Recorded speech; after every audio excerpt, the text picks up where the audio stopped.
Ky bashkëpunimi përparim Ramës me PDK-n daton për mandatit parë, siç e dimë edhe në mandatin e parë kanë qenë bashkë, pastaj ka ndodhur një krisje e cila u sanua dhe përsëri u bën bashkë gjatë balotazhit.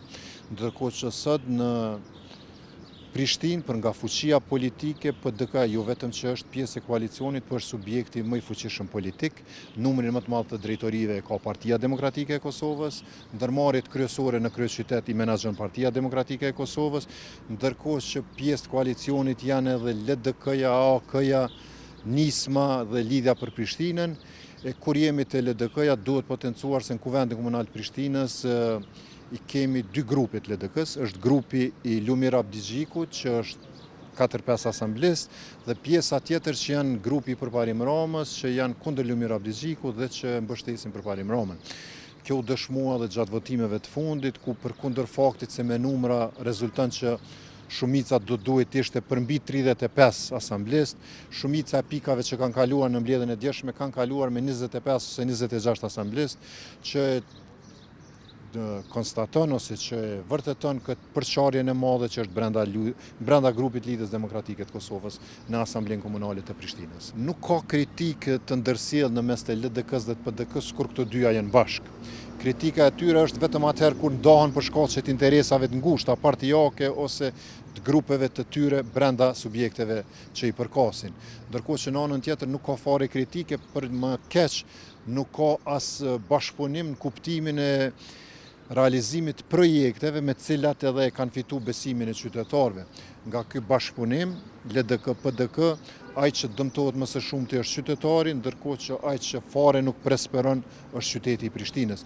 Kjo është dëshmuar edhe në mandatin e kaluar, kur kanë qenë bashkë, fatkeqësisht po dëshmohet edhe në këtë vitin e parë të bashkëpunimit të tyre në mandatin e dytë.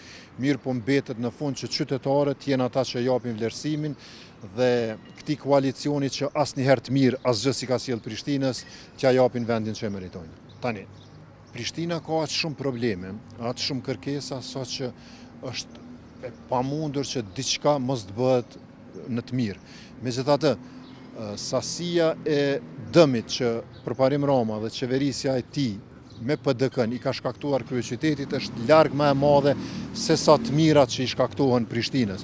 Natyrisht që ka ndonjë punë, qoftë në kuptimin e shërbimeve publike, qoftë në kuptimin e ndonjë investimi që i bën mirë qytetit dhe cilën e mirëpresim, por po e përsëris, keq menaxhimi me paron publike, abuzimet financiare dhe mungesa e realizimit projekteve kryesore janë ato të cilat vinë pa marrë parasysh se a ka ndonjë punë të mirë apo jo.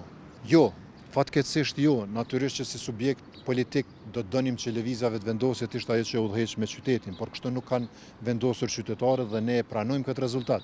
Mirë po përvoja, qoftë nga mandati i kaluar, e qoftë në këtë mandat, po e dëshmon që qytetarët janë mashtruar. Janë mashtruar nga premtimet e përparim Ramës, janë mashtruar nga premtimet e partnerit tij të përhershëm Murani Ismailit. Një shembull konkret po e marr, zoti Ismaili ka premtuar transport publik falas, ndërkohë që me Murani Ismailin në qeverisje dhe me përparim Ramën kryetar, transporti publik është dyfishuar në Prishtinë. Pra mashtrimi në raport me qytetarët është evident dhe shihet në çdo porë të jetës në kryeqytet.